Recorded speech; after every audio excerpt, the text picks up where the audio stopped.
Hello everyone and welcome to the official course preview and flyover of the Fire and Smoke Disc Golf Course at Earl Thomas Conley, Riverside Park.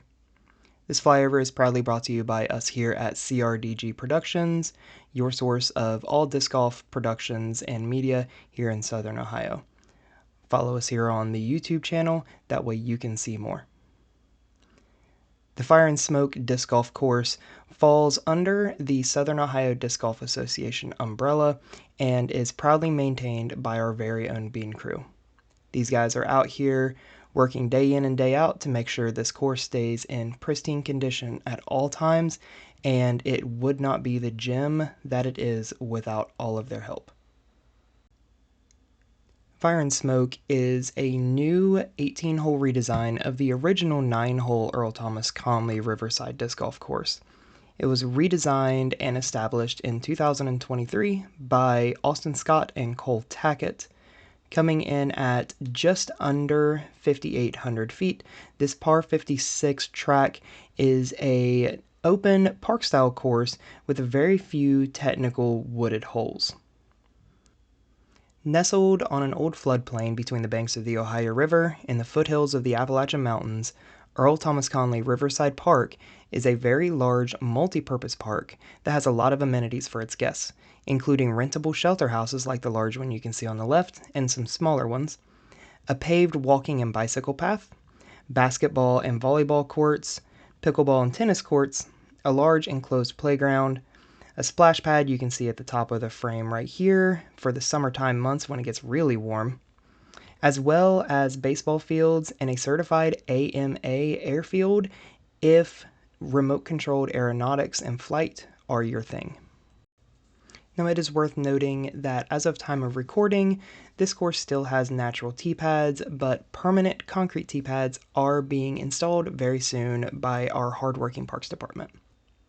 Now the course does offer a great warm-up area, including this near 400-foot driving range of a field, as well as a Discatcher Pro 28 basket, fully equipped with disc dot training aids, as well as an around 9 putting game, so you can make sure those putts are truly dialed in before walking over behind the large shelter house to hole 1's tee pad.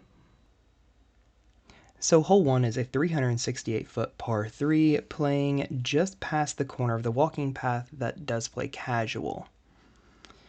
There is a very tight forehand flex or backhand straight shot through that left gap that leads straight to the pin. However, the most common play is going to be this big right gap with a large hyzer.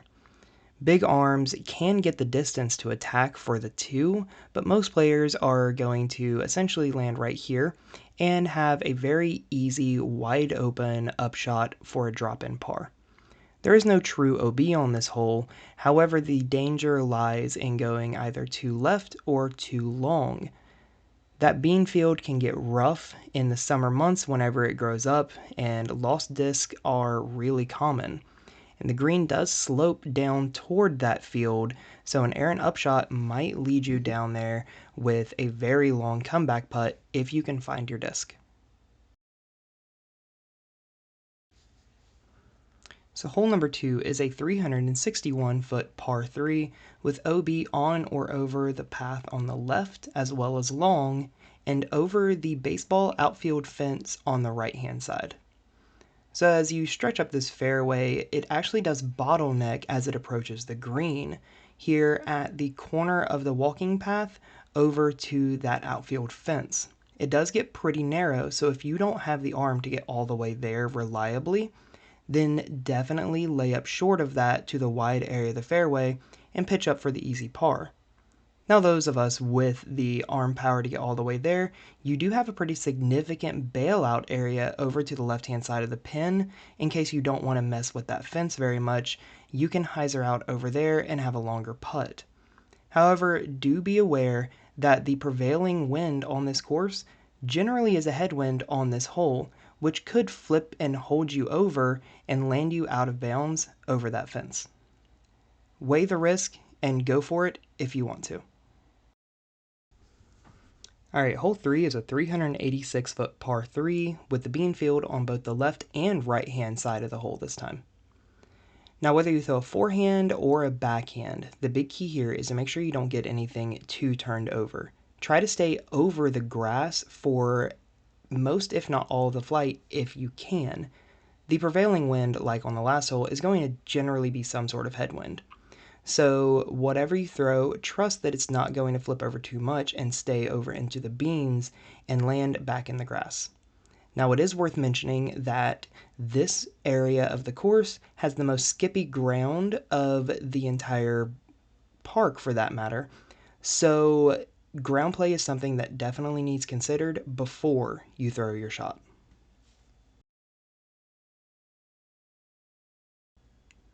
Hole 4 is a 364-foot par 3 playing down just to the right-hand side of these trees on the ridge.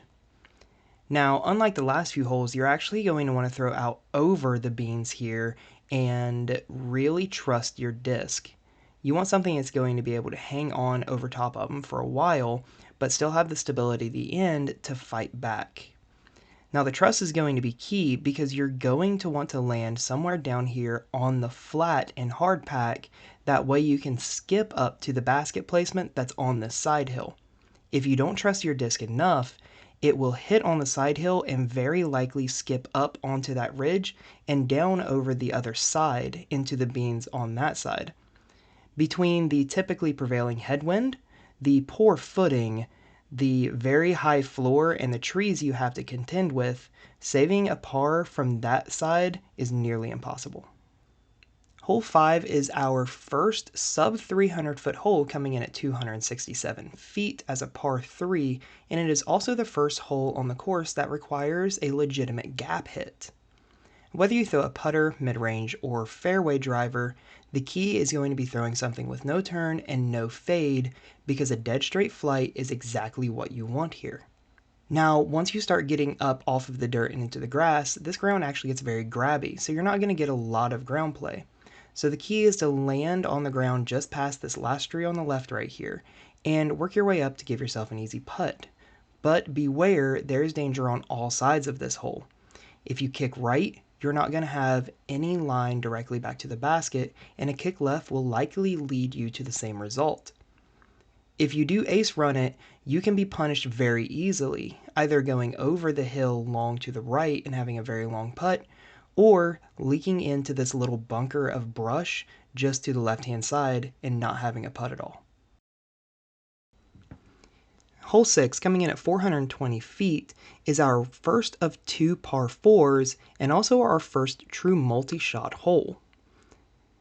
Now, there are a couple different gaps that you can hit, whether it being a late stalling fade just past this one or a skip shot down into the bowl, but the play to get the most distance off of the tee is going to be this first initial gap right here.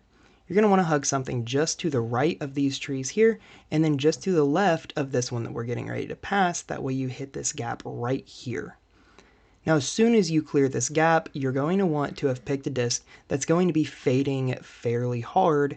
That way it can get right around this stump on the upslope. Now, if you don't get all the way up, you're going to have a fairly simple choice of a shot to get up through this last gap and give yourself an easy birdie putt. However, if you do hit the upslope with enough force, you can actually skip up and maybe even give yourself a mid-circle 2 look for the very elusive eagle. Now, this should be a pretty easy to get birdie on just a routine 2-shot par 4. However, if you have the arm, you can also go over the top and try to get all the way out to the other side to give yourself a long look at eagle. And following that up is hole 7, a 195-foot par 3 straight in front of you. Now, the thing about Fire and Smoke is that ace runs are not handed out with no danger. This hole is no exception.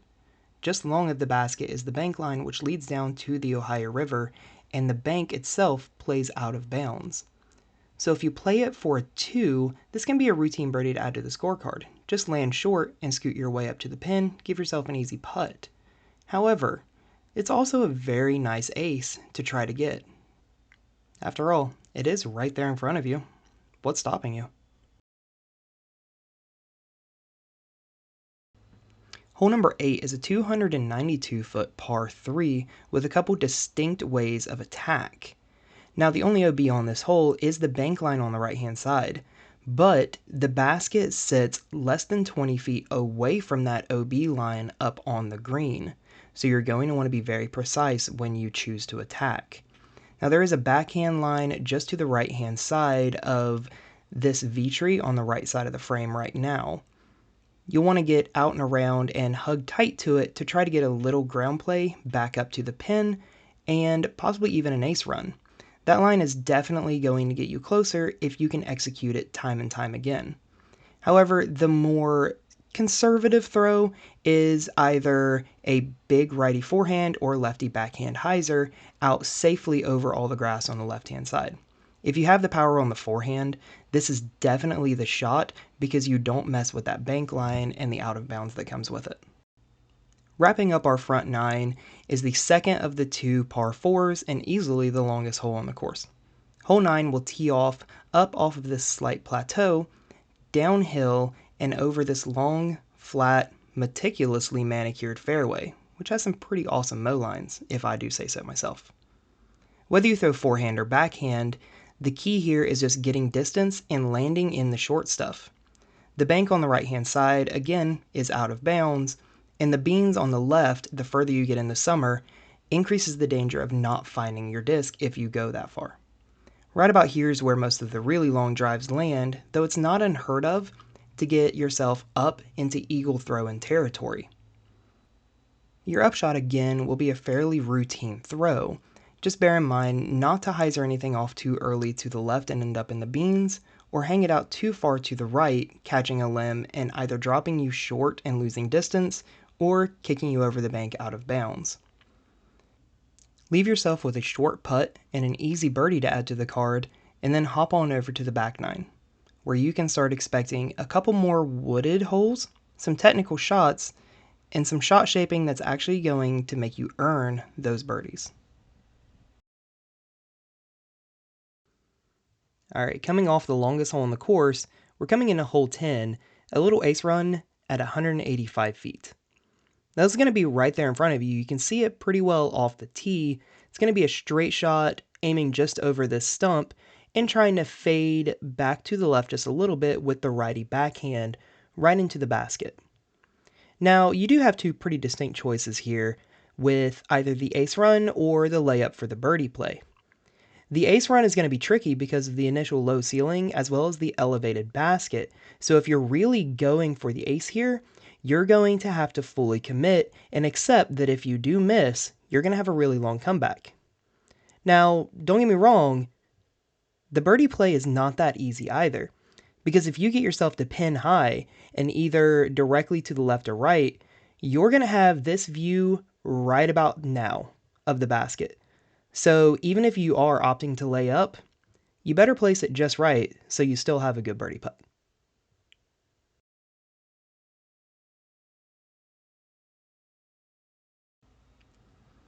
Alright, the number 1 handicap, hole 11.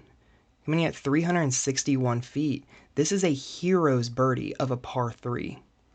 Realistically, this plays over par average for every single division.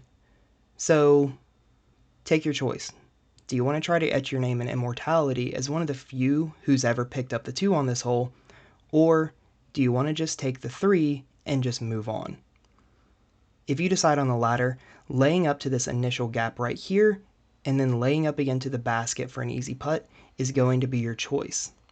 If you do decide to go for the hero shot, the forehand is probably going to be your best likely shot in order to get through the initial gap. However, with the ground play and the way it wants to fade to the right, going down over that bank and hillside isn't necessarily a good outcome. You likely won't have a very good putt, and you may even end up in the creek out of bounds. Now the slight turnover with a driver on the backhand is another viable play that can get you all the way to the pin.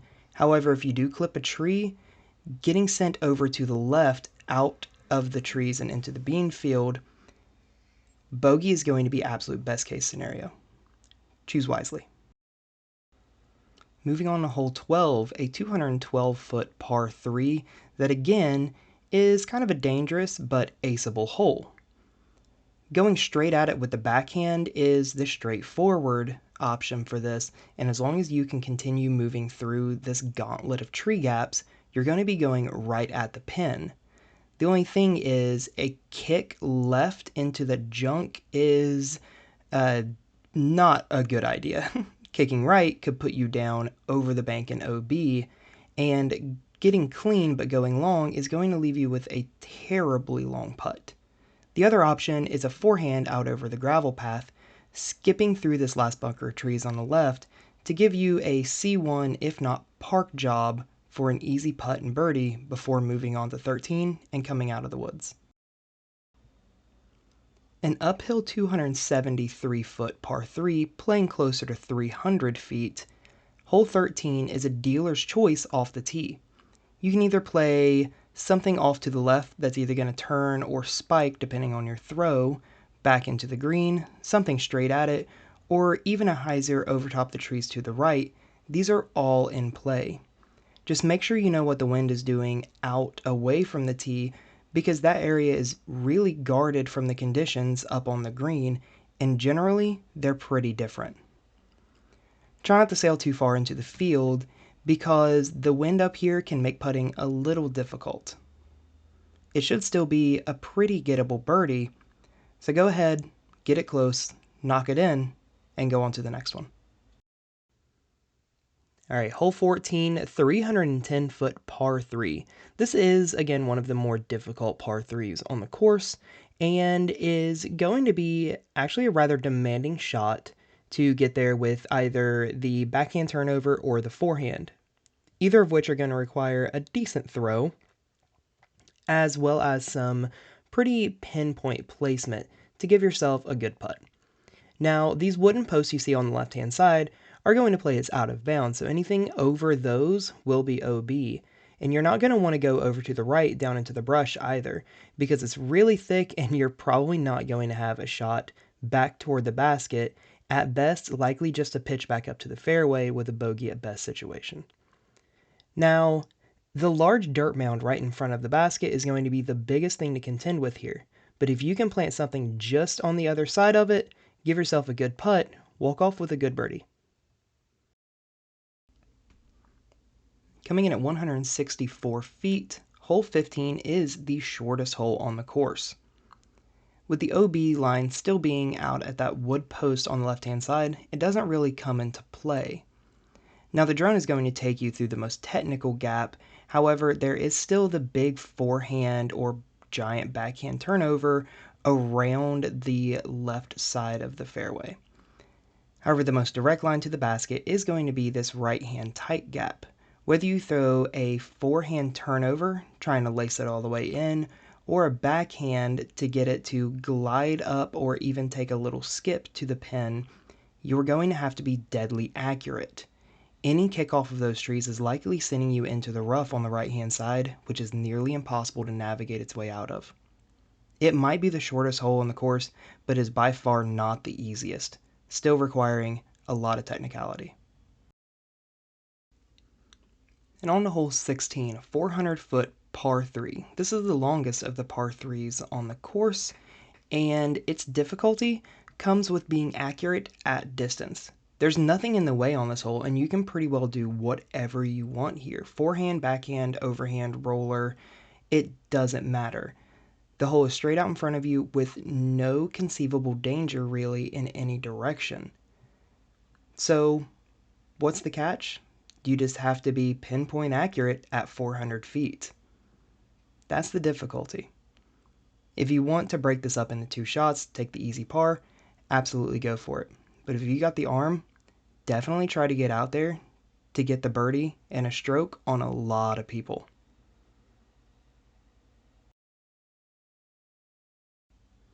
While not necessarily being the easiest hole on the course, hole 17 is probably by far the most aceable. Coming in at 307 feet, it is slightly downhill, so plays a little less. But the main objective here, clear the beans. Especially as we get in the summertime, and you want to find that drive, Get over the beans, whether you have to lay up short right and then chip up to the basket or go for it. Big hyzer can get you all the way there, and like I said, it's a very ace runnable hole with actually the exception to the rule of the course. There's no real danger to ace running this. Due to the upslope behind it, you have a natural backstop preventing you from going too far. So you can be comfortable beelining straight at it or taking the hyzer to try to ring it up. Finishing off on hole 18. This is a double mandatory tee shot. You've got to go through this mando that we just flew through right here and then proceed down the fairway. Anything on or over the path to the right is also out of bounds, so this is a pretty tricky tee shot. You can take a backhand low straight through this gap ahead of us and try to get right up to that tree and the basket. However, if it's off the ground whenever it starts fading, it's likely going to get pulled down and into the bean field. The other option is to throw a righty forehand flex shot, getting it through those initial gaps and out left, probably right about where the drone is flying now, and then flexing back and fading toward the basket into the hillside, trying to park it. Either one of these plays can be successful as long as you fully commit to the shot and you're comfortable and able to execute it. This is actually a really difficult hole and a really apt finishing hole for this course. A birdie here goes a long way as it's likely strokes on a lot of different people. As we wrap everything up, I just want to say thank you to everyone for tuning in to the exclusive flyover and preview of the Fire and Smoke Disc Golf Course at Earl Thomas Conley Riverside Park, presented by CRDG Productions. I would also like to give another huge thank you to the members of the Bean Crew for their unending work and support in making sure that this course is kept up. The members of the Parks Department here for doing the same thing and all of the upkeep and maintenance to the grounds in general, and all of the help for getting this wonderful course installed. Without everyone there, this course wouldn't be a thing, and it wouldn't nearly be as good as what it is. Without people like that, we wouldn't have all of these awesome courses to be able to go out and play the game that we all love. So if you see a member of the Bean Crew or one of the park workers while you're out enjoying your round, make sure to stop and tell them thanks, because without their efforts, this course wouldn't be here. On behalf of CRDG Productions, I'm Christian. Thank you guys for tuning in, and we'll see you guys on the next one.